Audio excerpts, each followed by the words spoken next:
G'day cocktail lovers, I hope you've been keeping well. Hope you're ready to celebrate yet another national day for a particular drink, because why not? It's always an excuse to do a classic. And July 11 has been declared by, who knows, as Mojito Day.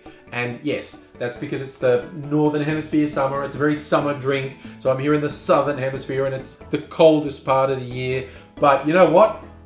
I'll go a mojito because that will give me the illusion that I'm on a tropical beach somewhere. So I'm going to make a mojito. I know last year I did Mojito Day. I followed a method I saw on YouTube that there was a particular bar in Cuba that prepared the mojitos this way, and it involved stirring, like in a Collins glass or a mixing glass, really vigorously for a minute or two, mint leaves and sugar. And that was a very unique style, and it did produce a very nice mojito. Also gave me wrist cramps. I'm not doing that this year. I'm doing an easy way. People have lots of different ways of how you should do it, and some people it's all build in the glass, which is fine. You want to do build in the glass, that's fine. I'm going to do a method where I actually shake the mint leaves in the shaker with the drink components and ice to pulverize the mint leaves a bit and release those flavors. But you do it your way. There's a whole bunch of ways you can compare it. But what I thought I'd do this year, because Mrs. Angry got a hold of some Australian River Mint, which is very interesting. Here it is, look. Okay, I've got Australian River Mint and the mint we all know and love. This is the regular mint that most people would recognise. You can see the leaves are quite different on the Australian River Mint, and also aroma-wise, besides being minty, if you crush them a bit, it releases this an almost sort of licorice aniseed flavour in there. So it's got a minty characteristic, but it's also quite different to traditional mint. So what I thought would be fun would be to make two mojitos, just because making two mojitos is fun, but also I'm going to make one with traditional mint and one with Australian River Mint and compare the difference. Mrs. Angry has already warned me the River Mint is pretty strong and it stays with you. So I'm going to taste test the standard mint one first, and I'm also going to make this one first, because I'm just going to use the same shaker because I can't be bothered otherwise. But without further ado, let's go down to Mojito Town. Don't know why I said that.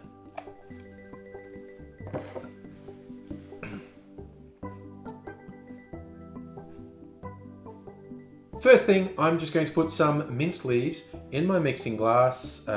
Most guides say about 12 mint leaves, but of course, mint leaves are different size, so 12 mint leaves is a really imprecise measure, so adjust. If you have big mint leaves, use fewer. If you have small mint leaves, use more. Or if you really like mint flavour, use more. If you want to tone down the mint, use less.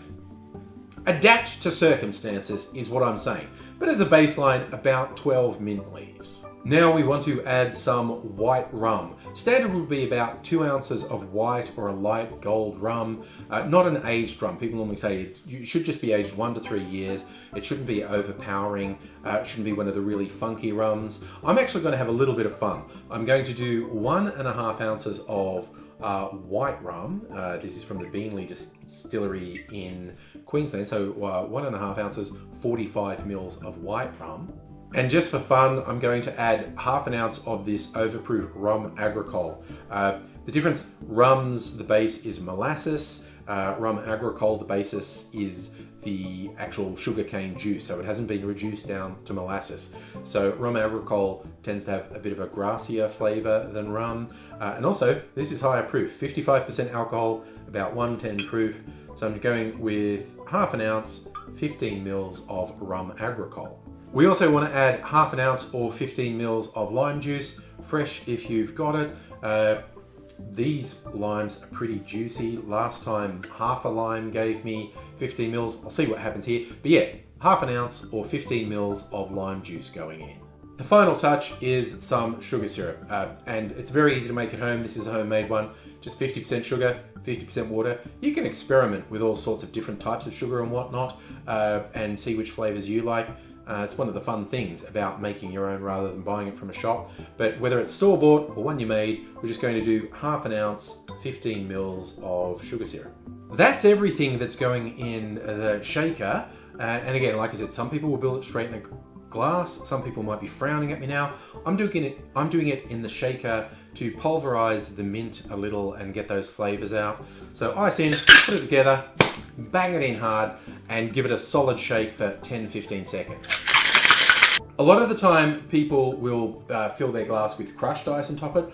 For a bit of fun, I've got some of my clear ice in here, a spear of clear ice, put in this Collins glass, and it's also going to get this now broken up crushed ice in here, because I'm just going to do the dirty dump of what was in the shaker into my Collins glass. And the final touch will be to top that with a bit of soda, but first I'm also going to make the river mint version. Suitably garnished with the regular mint and the Australian river mint, here we have our mojitos. And now, of course, the all-important taste test. Oh yeah, that's a mojito. It's, again, just something as simple as rum, sugar, and lime with the addition of mint. So great. But yeah, now with the Australian river mint, I just also want to smell. Obviously, this smells like the mint, we all know.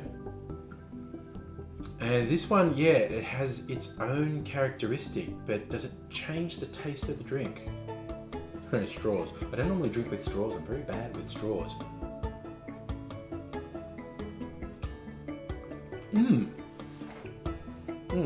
Okay, I need another quick comparison. Yes, mojito.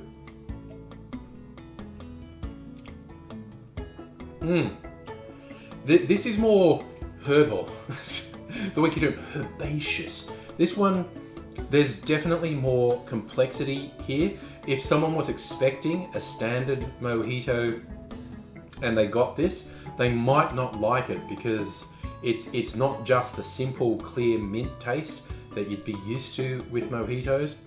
It's still really good, and not least the good part of this is I've ended up with 2 mojitos to finish off now, so that's going to keep me happy for quite a while.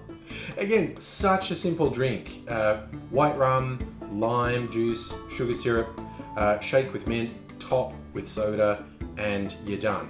And yeah, Australian river mint, a great substitution, a great experiment, and there's probably other native mints and other herbs around the world you could experiment with.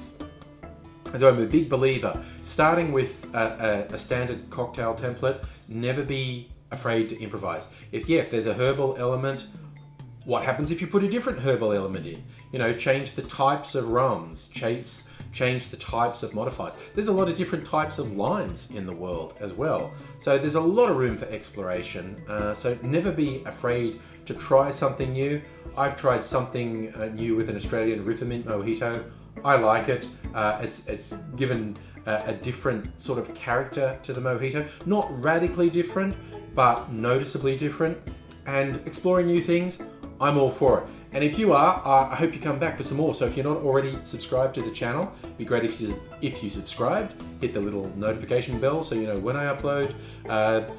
Let me know your preferred mojito method. Were you offended by me just shaking everything? Because some people would be. But I think to each their own. Enjoy whether you're having a mojito or something else. I hope you're having a good time. I hope you're looking after yourself and taking the opportunity to look after others as well. I'm gonna sign off again, channel double fisting. I'll see you sometime soon, I hope. Until I do, cheers.